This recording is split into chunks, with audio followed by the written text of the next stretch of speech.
आज़ादी का अमृत महोत्सव ਨੂੰ ਸਮਰਪਿਤ आज़ादी का सफ़र तहत ਅਸੀਂ ਭਾਰਤ ਦੀ ਆਜ਼ਾਦੀ ਵਿੱਚ ਯੋਗਦਾਨ ਪਾਉਣ ਵਾਲੇ ਵੱਖ-ਵੱਖ ਮੰਨੇ-ਪ੍ਰਮੰਨੇ ਅਤੇ ਗੁੰਮਨਾਮ ਆਜ਼ਾਦੀ ਸੰਗਰਾਮੀਆਂ ਦੇ ਜੀਵਨ ਦੇ ਪਹਿਲੂਆਂ ਤੋਂ ਤੁਹਾਨੂੰ ਜਾਣੂ ਕਰਵਾਉਂਦੇ ਹਾਂ।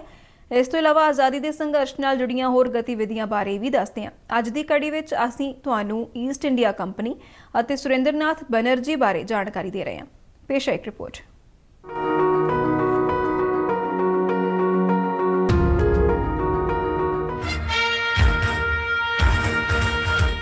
10 ਨਵੰਬਰ 1698 ਨੂੰ ਕਲਕੱਤਾ ਨੂੰ ਈਸਟ ਇੰਡੀਆ ਕੰਪਨੀ ਨੂੰ ਵੇਚ ਦਿੱਤਾ ਗਿਆ। ਈਸਟ ਇੰਡੀਆ ਕੰਪਨੀ 1633 ਦੀ ਸ਼ੁਰੂਆਤ ਵਿੱਚ ਬੰਗਾਲ ਵਿੱਚ ਵਪਾਰ ਸ਼ੁਰੂ ਕਰਨ ਤੋਂ ਬਾਅਦ ਇਸ ਖੇਤਰ ਦੇ ਵਪਾਰ ਦੇ ਵਧੇਰੇ ਅਧਿਕਾਰ ਪ੍ਰਾਪਤ ਕਰਨਾ ਚਾਹੁੰਦੀ ਸੀ। 1682 ਵਿੱਚ ਯੋਸ਼ੀਆ ਚਾਈਲਡ ਲੰਡਨ ਵਿੱਚ ਇੰਗਲਿਸ਼ ਈਸਟ ਇੰਡੀਆ ਕੰਪਨੀ ਦੇ ਗਵਰਨਰ ਸਨ। ਉਹ ਬੋਬੇ ਦੇ ਵੀ ਗਵਰਨਰ ਸਨ। ਉਹਨਾਂ ਨੇ ਇੱਕ ਸ਼ਾਹੀ ਫਰਮਾਨ ਪ੍ਰਾਪਤ ਕਰਨ ਲਈ ਵਿਲੀਅਮ ਹੈਜ਼ਿਸ ਨੂੰ ਬੰਗਾਲ ਭੇਜਿਆ। ਅੰਗਰੇਜ਼ਾਂ ਦੇ ਹੰਕਾਰ ਦੇ ਕਾਰਨ ਸਮਰਾਟ ਔਰੰਗਜ਼ੇਬ ਨੇ ਵਾਰਤਾ ਖਤਮ ਕਰ ਦਿੱਤੀ। ਉਸ ਤੋਂ ਬਾਅਦ ਯੋਸ਼ੀਆ ਚਾਈਲਡ ਨੇ ਅੰਗਰੇਜ਼ ਦੇ ਖਿਲਾਫ ਯੁੱਧ ਸ਼ੁਰੂ ਕਰਨ ਦਾ ਫੈਸਲਾ ਕੀਤਾ। 1685 ਵਿੱਚ ਅੰਗਰੇਜ਼ਾਂ ਨੇ ਚੱਟਾਗਾਮ ਤੇ ਕਬਜ਼ਾ ਕਰਨ ਲਈ 12 ਲੜਾਕੂ ਜਹਾਜ਼ ਭੇਜੇ। ਕਿਸਮਤ ਨੇ ਇੱਕ ਦਿਲਚਸਪ ਮੋੜ ਲਿਆ। ਆਪਣੀ ਯਾਤਰਾ ਦੌਰਾਨ ਤੇਜ਼ ਹਵਾ ਕਾਰਨ ਇਹ ਜਹਾਜ਼ ਤਿੱਤਰ ਬਿੱਤਰ ਹੋ ਗਏ। ਕੁਝ ਜਹਾਜ਼ ਚੱਟਗਾਮ ਦੀ ਬਜਾਏ ਹੁੰਗਲੀ ਵਿੱਚ ਦਾਖਲ ਹੋ ਗਏ। ਇਸ ਭਿਆਨਕ ਅਭਿਆਨ ਨੇ ਮੁਗਲਾਂ ਨੂੰ ਚਿੰਤਤ ਕਰ ਦਿੱਤਾ।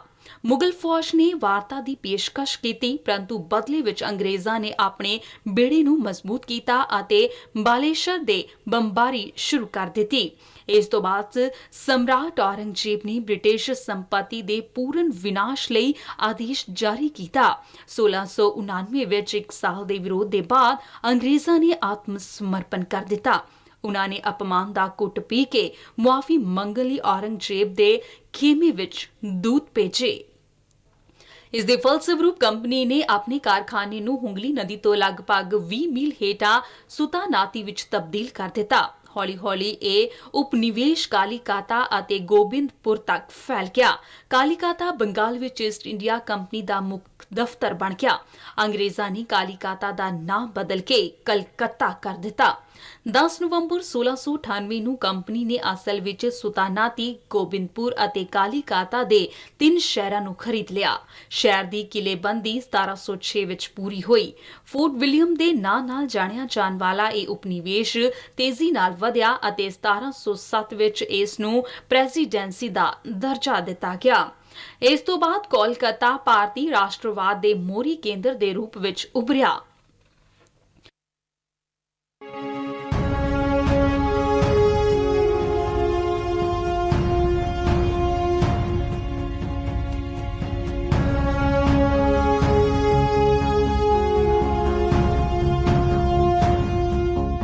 ਅੱਜ ਸੁਰਿੰਦਰਨਾਥ ਬੈਨਰਜੀ ਦੀ ਬਰਸੀ ਵੀ ਹੈ।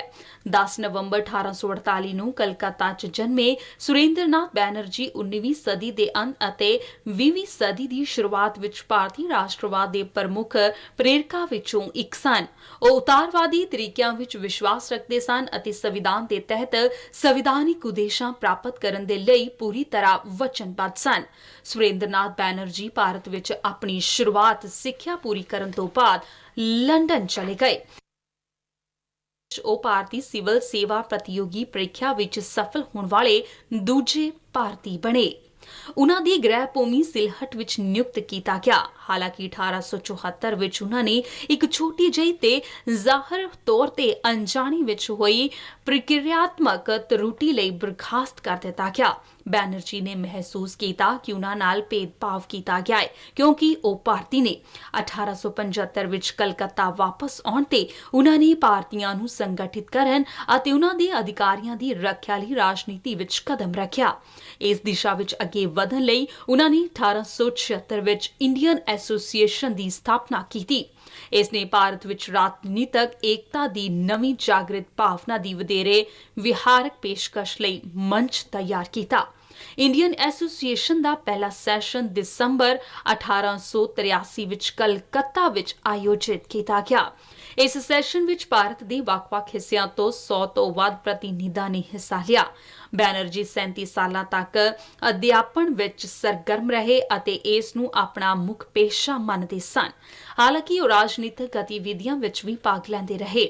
ਸੁਰੇਂਦਰਨਾਥ ਬੈਨਰਜੀ ਨੇ ਹੁਣ ਵਿਦਿਆ ਸਾਗਰ ਕਾਲਜ ਦੇ ਰੂਪ ਵਿੱਚ ਜਾਣੇ ਜਾਣ ਵਾਲੇ ਉਸ ਵੇਲੇ ਦੇ ਮੈਟਰੋਪੋਲੀਟਨ ਇੰਸਟੀਚਿਊਸ਼ਨ ਵਿੱਚ ਅੰਗਰੇਜ਼ੀ ਸਾਹਿਤ ਪੜ੍ਹਿਆ। ਬਾਅਦ ਵਿੱਚ ਉਹਨਾਂ ਨੇ ਰਿਪਨ ਕਾਲਜ ਨੂੰ ਸੇਵਾਵਾਂ ਦਿੱਤੀਆਂ, ਜਿਸ ਦਾ ਨਾਂ ਹੁਣ ਸੁਰੇਂਦਰਨਾਥ ਕਾਲਜ ਹੈ।